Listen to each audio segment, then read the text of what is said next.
Sometimes in baseball, timing behaves like a conspirator. Pieces fall into place so neatly that you almost suspect the game itself is leaning in, whispering, "Now is the moment." That's exactly how this last stretch has felt for the Toronto Blue Jays. Just days after the acquisition of Jesus Sanchez, the rumor mill has started humming with a very particular tune, one that suggests the Jays may have stumbled upon a near-perfect free agency fit at precisely the right time. Welcome back to the Blue Jays Report, because what's unfolding here feels less like coincidence and more like careful alignment. Before we get lost in the possibilities, take a second to like this video, share it with a fellow Jays fan, and subscribe to the Blue Jays Report if you want to stay ahead of every twist this spring. Things are moving quickly now, and the next move could land any day.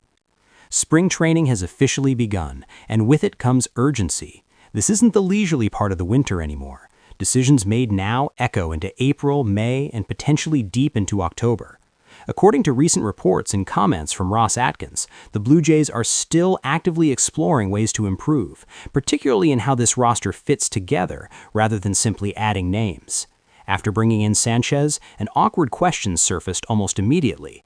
How exactly do all these outfield pieces coexist? When that question starts being asked by rival beat writers, you know something else is coming. That something has a familiar face. The name quietly resurfacing is Randal Grichuk, and the more you sit with it, the more it feels inevitable. This rumor actually floated around before the Sanchez trade, but now it carries extra weight. The Jays suddenly have a left-handed power bat who thrives against right-handed pitching, which naturally exposes the other side of the platoon. What they need now is a lefty masher, someone who can punish southpaws without demanding everyday at-bats. Grichuk fits that description like a glove he's already worn in Toronto. On the surface, last season looks ugly for Grichuk. The OPS dipped, the counting stats disappointed, and the box score crowd moved on quickly. But baseball lives beneath the surface. His underlying numbers tell a far more encouraging story. Exit velocities quietly climbed career highs, bat speed remained sharp, and the contact quality suggested a hitter who was far better than his results. Add in his long track record of demolishing left-handed pitching, and suddenly this isn't nostalgia talking, this is logic. Now imagine it, Sanchez taking his place in left field most nights, feasting on right-handers, while Grichuk waits patiently for lefties, stepping in with a singular purpose. It's clean, it's efficient, it's exactly the kind of marginal upgrade that separates good teams from dangerous ones. And with a modest contract likely required, it's a move that aligns perfectly with how this front office operates. If this is resonating with you so far, don't forget to hit that like button. It genuinely helps the Blue Jays Report reach more fans just like you. Of course, nothing exists in isolation. Adding Grichuk would inevitably force clarity elsewhere. Nathan Lukes, David Schneider, Addison Barger, versatility suddenly becomes both a blessing and a puzzle.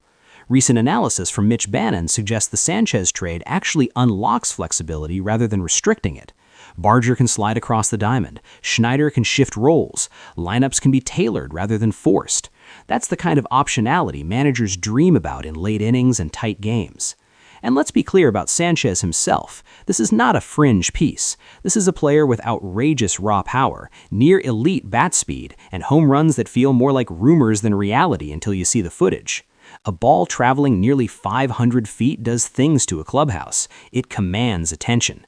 It also explains why Atkins has already hinted that Sanchez should be playing every day. He's not here to be sheltered, he's here to be unleashed. The bigger picture is even more compelling.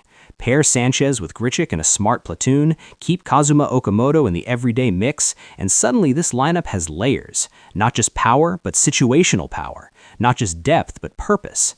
That's how the Blue Jays were at their best last season, manipulating matchups, squeezing value out of every roster spot, and exhausting opposing bullpens by the 7th inning. Elsewhere around the league, the board is shifting too. The Arizona Diamondbacks locking up Zach Gallen quietly removed another arm from the market, a reminder that waiting too long has consequences. With concerns already swirling around Shane Bieber's health, the Jays can't afford hesitation. Every move now must serve a clear function. And that's what makes the Grichuk idea so appealing. It's not flashy, it's not reckless, it's simply smart. A former Jay, 1 year removed from elite production, available at the exact moment the roster calls for his skill set. Baseball doesn't often hand teams solutions this tidy. So here we are on the edge of spring games, watching puzzle pieces slide closer together. Sanchez smiling in camp, Okamoto settling in, prospects throwing live batting practice, and somewhere in the background, the phone might ring, reconnecting Toronto with a player who already knows what it means to wear that uniform. I want to hear from you. Would you welcome Randall Grichuk back as a platoon bat? Do you believe Jesus Sanchez should be an everyday player, no questions asked? Drop your thoughts in the comments below. And if you enjoyed this breakdown, make sure you like, share, and subscribe to the Blue Jays Report. The season is waking up, and this story is only just beginning.